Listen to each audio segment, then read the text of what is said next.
శుభోదయం. ప్రభువైన యేసుక్రీస్తు నామంలో వందనాలు తెలియజేస్తూ పరిశుద్ధమైన దేవుని గ్రంథంలో నుండి ఇర్మీయా గ్రంథము 11వ అధ్యాయము 3వ వచనం. ఇశ్రాయేలు దేవుడైన యెహోవా సెలవిచ్చున్నదేమనగా, ఈ నిబంధన వాక్యములను విలువను వాడు శాపగ్రస్తులగును.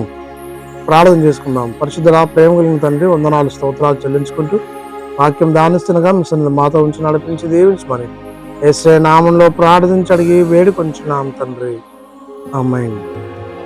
దేవుని ప్రజలైనటువంటి ఇశ్రాయేలీలు దేవుని మాట వినవలేను అని ప్రవక్త అయినటువంటి ఇర్మీయా ద్వారా దేవుడు ప్రత్యక్షమై మాట్లాడుచున్నాడు. ఆయన వాక్యం పంపించి ఇశ్రాయేల్ ప్రజలు దైవ వాక్యం వినపోతే, దేవుని మాట వినుకుంటే వారు శాపగ్రస్తులు అవుతారని దేవుడు తెలియజేస్తూ ఉన్నాడు. నిజమే, దేవుని శాపము మానవుల పైన ఉన్నప్పుడు మంచి కుమారుడికి ప్రభు ఈ లోకానికి వచ్చి వారి పాప శాపములను కొట్టివేసి పాప శాపములను విమోచించి రక్షించుకున్నాడు. అటు రక్షకుడైన క్రీస్తుని కలిగి నువ్వు నేను లోబడుతూ ప్రభువుకు మహిమ తెచ్చే కుమార్తెగా కుమారునిగా ఉండినట్లు పరిశుద్ధ ఆత్మ త్రియేక దేవుడు తోడై ఉండి నడిపించును గాక.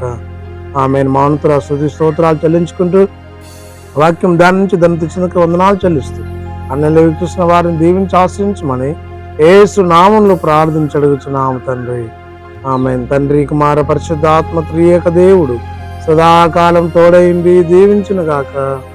ఆమేన్.